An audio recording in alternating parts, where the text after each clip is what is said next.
good morning, mayong buntag, mayong agas tanan. Naimbag abigat maupay nga adlaw, maradyaw nga adlaw sa tanan. Today is Thursday, no? Araw ng Huwebes, pizza 12. Oh, pizza 12 ng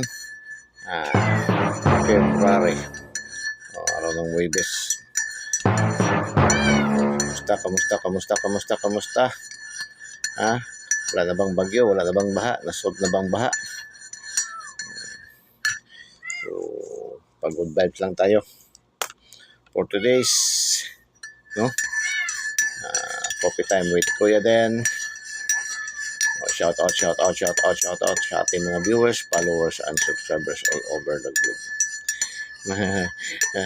Anuhin ko lang yung aking mabasa sa comment natin, no? Na meron ng doctor, pinag-promote daw ng kape na nakaka-diabetes daw. Nakaka-diabetes man daw. Kita ba palagi ako nagano ng kape? Inano ko muna yung ating niche, yung niche natin na Coffee Time with Kuya Den. Yun man kasi yung ating program.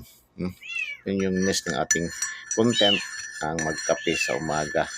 Alam ko naman na maraming nagkakape, no? Marami ang nagkakape tuwing umaga. Kahit nga sa tanghali, kahit nga sa hapon yung iba. Oo, kung minsan kasi pag nasubrahan talaga yung pag-iinom natin ng kape, yung pag hindi natin timpla ng tama, ng sapat, ayan talaga nagkakaroon ng diabetes. Kasi marami rin ako nakikita na dati mga kasama yung iba sa trabaho, no? Grabe rin kasi makalagay ng asukal sa kape, no? Kape tag limang kutsara pa ha, hindi kutsarita ha, kutsara pa ginagamit yung iba, lalo na yung mga truckers. Kikita ko, masabayan ko minsan mag-inom ng kape sa daan kasi malagi tayo on the road. Minsan dumadaan tayo sa mga coffee shop na painitan yung mga tangi lang. So minsan nakikita ko magtimpla, sus, grabe.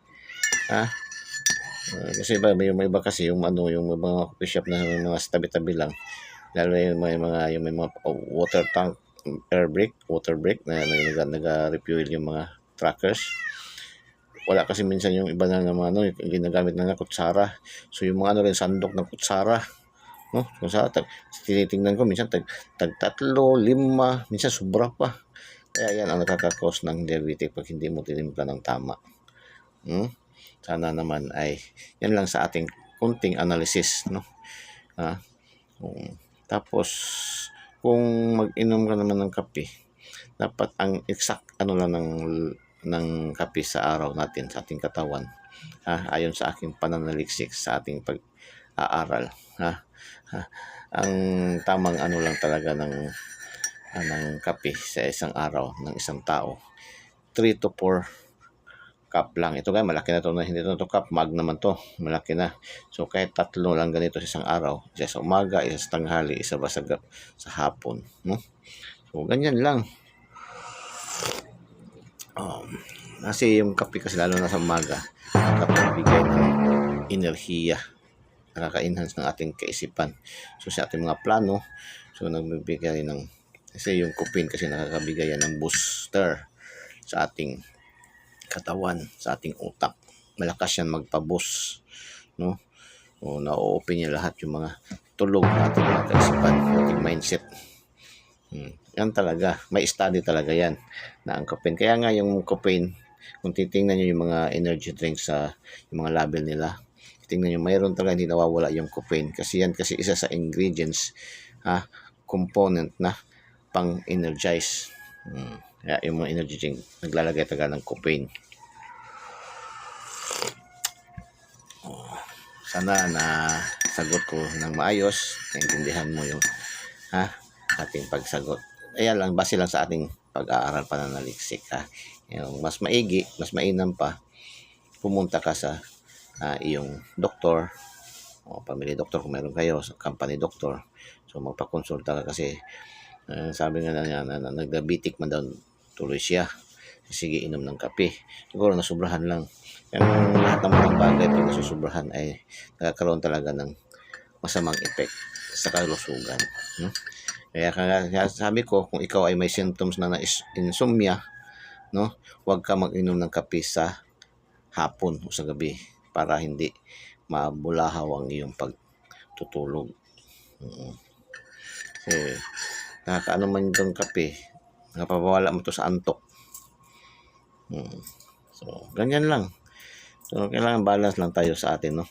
At ako, balance kasi kung pagkain, nag-balance ako. Kung kumakain ako ngayon ng matamis, kumakain din ako ng matabang, kumakain din ako ng mapait, kumakain din ako ng matamis. Ganun lang, na-balance ko rin yun. Importante yung marunong ka mag-balance sa iyong dietary, daily, ha? So, yun lang, coffee time with Kuya Den, no? Coffee with love, ang kape, ha? Dapat mo mang inumin, huwag mong antayin na lumawig para hindi ka ma-broken hearted ngayong Sabado. Kaya kung ikaw nagkakape, bang mainit pa, inumin mo na. Ganyan din yan ang pag-ibig. Yan din yan ang pagmamahal. Huwag mong antayin na lumamig. Kasi pag lumamig na, talagang wala na yan. Kailangan mo pa isa lang ulit sa mainit. Sa apoy para uminit ulit. Okay, coffee time with Kuya Den tayo. Ha? Shout out, no? Sa ating, for today's 580-780-708, pwede yan, no? 385-761-035-236-235-398, yung ating pa-shout out for today sa ating coffee time with Kuya Den. Ating pag-good vibes, 380, malakas ang 80, 380-578-156 075-956-435. Itong 435 malakas din to, maganda din to. 825-439. Yan ang ating pag-good vibes for today's. Ang ating pa-double 661-878 676-656. Yung ating pa-double sa ating coffee time with Kuya Den. Abangan nyo rin ating coffee time sa ating page, yung ating coffee time with love, yung post natin, picture. Doon lagi malakas yung numero niyan John, no? Doon sa ating page, Adventure ni Kuya Den, yan, no? Adventure ni Kuya Den TV. Bisitahin din yan, no? Para makakuha kayo ng numero. So, yan lang ating coffee time today. Good luck and God bless. Bye-bye. Diyos mabalos araw.